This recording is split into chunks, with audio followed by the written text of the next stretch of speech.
right, I'm Chris Avino with American Outdoor News Podcast. I'm here with Amanda Lynn Mayhew. Amanda, always good to see you. Yes. So we're here at the Safari Club International Convention, and I ran into this young lady last night, and it was a real pleasure. I was line dancing. Yes, you are. I got video. Oh, do you? Because I didn't get one. You're going to have to share that with me.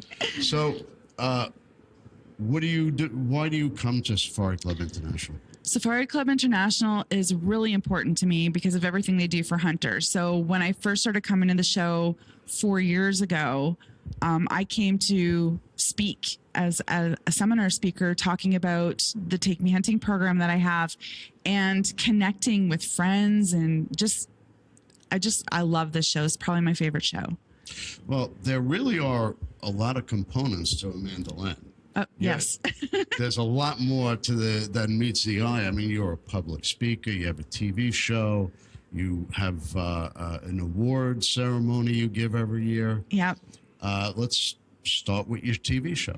So actually, if we start with my company, it's called Just Hunt Incorporated. Okay. And underneath that, I have the TV show, That Hunting Girl, which airs on Sportsman Channel. And it's our 10th airing year right now. 10 years. 10 years, yes. That went like that. I know. And sitting here processing all the hunts and adventures I've been on, it's just wild. And then another section of Just Hunt is the Take Me Hunting program, which is a program I developed back in 2017 to get people, to give people opportunities that wouldn't necessarily have any. And I film that for the hunting show as well. Uh-huh. And then I also have range days. So taking groups of women and teaching them to shoot pistol, rifle, archery, and shotgun is another thing. Wow, that's an all-around class. And then we film that for TV as well. Uh-huh. And then I have a clothing line, which is custom camouflage that has been designed by Just Hunt. And so I have that. And then there's all the other things that I do.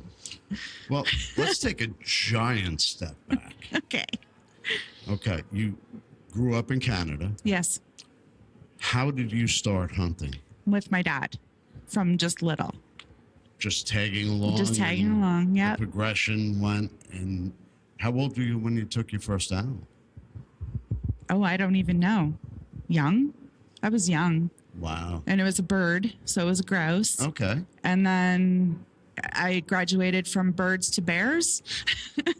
Bear tastes good. Yes, it does. Yeah. And and I have 3 boys, and they were all raised on, bear and moose and grouse and fishing and stuff. So it was That's awesome. My life path is just natural for me. Uh-huh. So, and I didn't know this whole world was out here with production and television and outfitters and trade shows and all that until I moved, because I was raised in a very remote town. We were blind to all this stuff. So they didn't even have TV. Well, come on. We did it, yes, but no cable. Where I grew up. I grew up in a trailer court, so we didn't really have, and that's why my dad hunted, was to put meat in the freezer. So that's how I was raised. Exactly. Yeah, so my grandfather did that, my dad did that, and then I did that. And it wasn't until I moved to Southern Ontario and was exploring the bodybuilding side of things and posting on social media about my own personal hunting adventures, where people started paying attention and was like, this girl hunts. She's on social media. And then this whole world opened up for me. How did you start a TV show? Oh my God. I was at SHOT Show in 2016. And like I said, I was posting on social media, and Wild TV, which is a network in Canada. I remember. They sat me down at SHOT Show, and they ran this pilot project, and they wanted to have a female hunter on TV, but that didn't have a husband or a boyfriend or whatever, just a solo female hunter. Okay. And I caught their eye. And so they described this project, which was called Canada Hunts. And that was in 2016. So I said yes. And I only had to do 3 episodes a year. And my very, not a lot. No, it's not. And I didn't know anything about filming, nothing. They would send the cameraman, and all I had to do was just hunt. Okay. And then my first episode I was due to do, was in April, and my mom passed away literally 2 weeks before I was set to do my first I'm episode. sorry to hear that. It's okay. I wanted to, and it's just kind of part of my life story. I wanted to give up. And then my dad was just like, no, like you were meant to do this. And so just carry on. Follow the path. Yeah. And at that time I was a Cabela's ambassador for Canada as well. So it was just all starting to roll together. And it's funny how each baby step has so much meaning and foundation to get to where you are now. Yeah. And I get to do, and I'm still growing. So yeah, I'm 10 years into that, or a Sportsman Channel, television and whatnot. And my company is thriving, and my speaking engagements, I'm all over the place, like all over North America. But now, on a side note that has nothing to do with this industry, but it does because it's production, I get to play a SWAT team member on shows like Law and Order and Reacher. No kidding. Yes. Damn. Yes. So I started that last year. I'm sitting next to a famous girl here. I started doing that last year. And so from when I grew up, my dad would always watch these Chuck Norris movies and Sylvester Stallone and all that. And I wanted to do that. So that was my passion behind firearms, was that. And I don't know. My life goes in so many different directions. Are you a martial artist too? No, I'm not. I did judo though. So you're the Ronda Rousey of Canada. But out of all of this stuff, another twist is when I was in the bodybuilding things, I bought a Total Gym because I saw a Chuck Norris commercial. I called the Total Gym. Did it work? It did. It actually changed my life. It did. It totally did. And I called the Total Gym to tell them my story because I was doing a fitness magazine back then. Okay. I got the inventor's wife, Joy, told her my story. She asked me what I wanted. I said it'd be cool to do an infomercial with Chuck Norris. She laughed at me. She said I had the biggest set of kahunas anyone's ever. So yeah, and then 2 weeks later she called me back and asked me if I wanted to come to his Kickstart Gala in Houston, Texas. Wow. So I got to hobnobbing with the elite. Yeah. That was Chuck Norris. Is he cool? He is so cool and very quiet. Wow. And so that was an incredible path that led in a different direction, like it's just crazy. And then circle back to SHOT Show a couple of years ago. He's at the Glock booth. Yeah, he was. He was. He was a short-term ambassador after Gunny passed. Did you ever ask him on the QT? Come on, Chuck. Who was better, you or Bruce Lee? No. But I did get to go to a lot of galas and have dinner with him and his wife, and she's amazing. And just the whole gala on what they give back to children is amazing. And so that's kind of worked into my Take Me Hunting and my gala and what I could do. And I always thought that if I had a voice in this industry, that I would want to use it to help people get into it and inspire people to get into it. So, and I know when I was getting into this and I was going to shows to meet celebrities and stuff, I wanted to be the person that would talk to you and give you the time of day, and I got an appointment. I gotta go. Yeah. I'll be back. So let's talk about the part of your TV show / educational section of your business. Where you teach people how to shoot and whatnot. Are these all strictly women classes, or are they mixed, or are they youth? When you say class, my class is actually in the field. Yeah. So it's actually a hunt camp.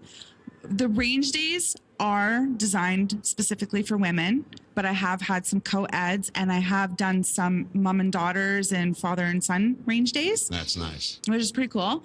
But my hunt camps are, and I do them so differently. I can do a one-on-one where I've had, so last year I had a young man, he wanted to learn how to deer hunt. So I had him out for 5 days. And so I sat with him in the tree stand, and, I took him out scouting. We did a ground blind. We did a whole bunch of different things for deer hunting. But then I do, I've taken a group of girls to Africa, bow hunting in Africa, their first time. I take girls, groups of girls on deer hunts, bear hunts, those kinds of things. So It depends what that person wants to do. Yeah. And then I design the program around that. But I also design it around mobility issues Yeah. and things like that. So Any veteran hunts or things like that? Or yes. And a lot of people come to me who, like, I try to make every opportunity happen. yeah. So if you want to learn how to hunt, and I just did my seminar on this, I had a girl, she has a rare blood cancer, and she wanted to learn how to hunt. She was determined, but she didn't have like the stamina, so you got to build your hunts around people so that they have an Makes it a little easier. Yes. You put them in a pop-up or Tree something. stand, and you're with them, and you're motivating them, and yeah. That's awesome. That's my favorite part. And then they are successful. I've done a little guiding myself, and when somebody gets their first deer, Oh my God. it's like you're reliving your first time. I all over. know. It's so true. It's so true. So you also have an award ceremony that you do. I do. It's called the Just Hunt Gala and Awards. Uh-huh. And this is going to be my 3rd year. We have so we get a lot of donations for a silent auction. And then we have like door prizes, and it's just a crazy awesome event. We have it in this rustic old barn. We have live entertainment with country music artist Ty Baton.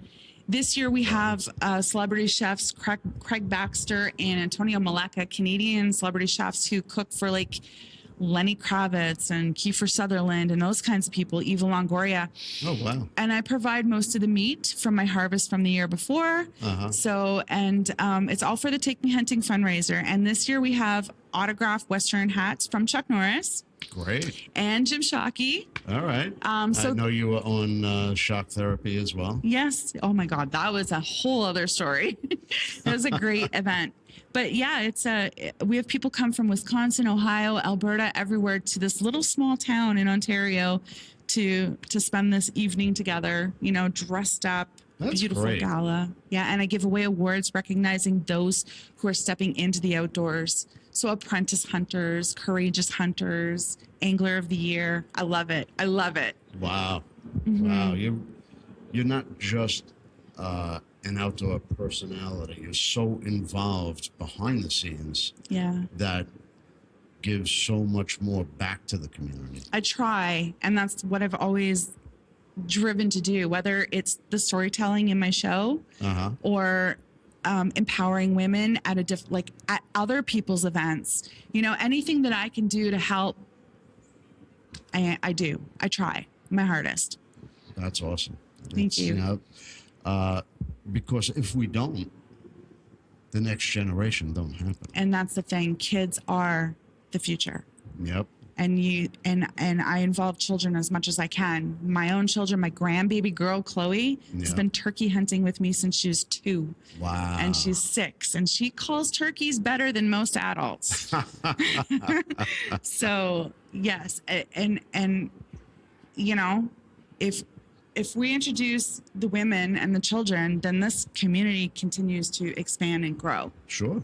Absolutely. I've always showcased women in my magazine because they're the fastest growing demographic in the outdoor industry. And we might as well put it out there for everybody to see. Exactly. I started Range Days in 2011. Oh, 2011. long before it was fashionable. 2011. Yeah, it was unheard of. Women's Range Days, unheard of back then. And people don't realize that I've been doing that for that long. Wow. So it's been a long time. It's 2026. So what's next for you?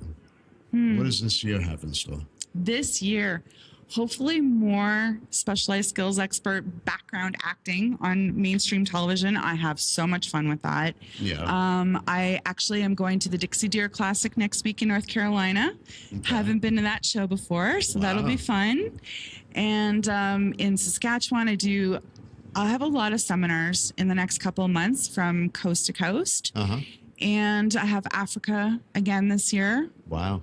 And just more TV, more adventures, more speaking. So I got a question. Okay. Let's talk about your bodybuilding. Okay. Did you compete or you just Figure fanatical. model. I was fanatical, which is funny. My magazine was called Fitness Fanatic. So I had been diagnosed with Graves' disease in 1998, which is your thyroid in your throat. Devastatingly fatigued, super tired, just dragging my butt all over the place. And I didn't want to feel like that anymore. Yep. Saw Chuck Norris on an infomercial, bought the Total Gym, changed my life, threw all my pills in the garbage. And then I was like, oh, let's do something with this. So the figure modeling, yes. And I did one competition, but I didn't like how you have to treat your body pre-competition. So sick afterwards, right? Yeah, it's a lot of mental games that you're playing with your body. Yes, and dehydration to like form your muscles, and I was sick after, so I said I was never doing that again. Yeah. But always continued bodybuilding, and I'm always working out, I'm always running, I'm always doing something, for sure. I go to Bev Francis Powerhouse Gym. Okay. She was Miss Universe back before it became what it is today. Yeah. And Jay Cutler was at our gym last week. Oh wow. So yeah, it's a famous gym, but I'm I just don't want to. I try to stay in shape, but not round. That's not the shape I want to be in. No, I don't want to be. I want to be defined and strong, because when I'm in the field, I depend on me, and that's it. Yeah, you never know what's going to happen when you're out there. So No, you better don't. be ready for something. Correct. And I always want to be strong enough to be responsible with the person I'm with. So if I'm taking a new hunter out and they've shot a bear or a deer or something, I don't want them to be like, okay, you have to pull that out yourself. Like, I want to be able to help all the way to the very end. They shot it. You drag it. What the hell? I actually do that for them. But yeah, so it's just, yeah. I mean, I've always been fit. I've always been. That's great. Do you cook too? I do. Wow. Yes, I What's do. your dish? Oh man. Are there Everything. too many to list? There's too many to list. But I just started this new side dish with my wild game dinners: cream cheese corn. So you take cream cheese and you melt it all down. And you take 2 cans of corn, you mix it all together. Oh my goodness. Any seasoning in there, or just? If you want to, but just by itself, it goes great with pulled pork or pulled venison. How about some jalapeno? Yeah, maybe. I haven't tried it, but I love cooking and I love baking. And this whole gala thing, when I first started it, I wanted to be the one to cook the food. And then people were like, Amanda, okay, you're crazy. You can't shoot the food and then cook the food and then feed the people while hosting a party. And I'm like, why not? Time management. Oh, yeah. No, I can't do it. So, but I love cooking, and I do have a party in our backyard on the farm every year where I do cook wild game for that one for everyone. So That's great. That's great. I'm obviously a food-friendly person. I love food. I love eating. Yes. All right. Well, I definitely appreciate you taking the time to speak to us today. Thank you. Where can our audience find you? JustHunt.ca has everything, has all like past episodes of That Hunting Girl on YouTube. It has all my social media links. It has all the news, all the upcoming news about my book that I'm writing. The latest project I did with Jim Shockey on shock therapy is on there. Everything is on there. All my personal appearances, everything. Podcasts. Great. All right. Well, go to our website, check it out. There's a lot of information and a lot of events. And if you haven't subscribed to the American Outdoor News Podcast, hit that subscribe button now. And we'll see you again next week. We love our children. We protect them. We guide them. We prepare them for life in the world. With all that we do, from deep in our hearts, we cannot control all things. Life-threatening illnesses and disabilities affect far too many of our children each year. While we cannot change the circumstance, we can make dreams come true. Dreams to provide hope, to provide spiritual healing and strength, to provide moments of happiness and relief in the hardest of times. We can give a glimmer of light and hope in a time of darkness and despair. Join huntofalifetime.org to help make dreams come true, to provide hope for children with life-threatening illnesses and disabilities. Hunt of a Lifetime is a nonprofit organization fulfilling dreams for hunting and fishing trips to youth 21 and under with life-threatening illnesses and disabilities. Visit huntofalifetime.org to learn how you can make a difference.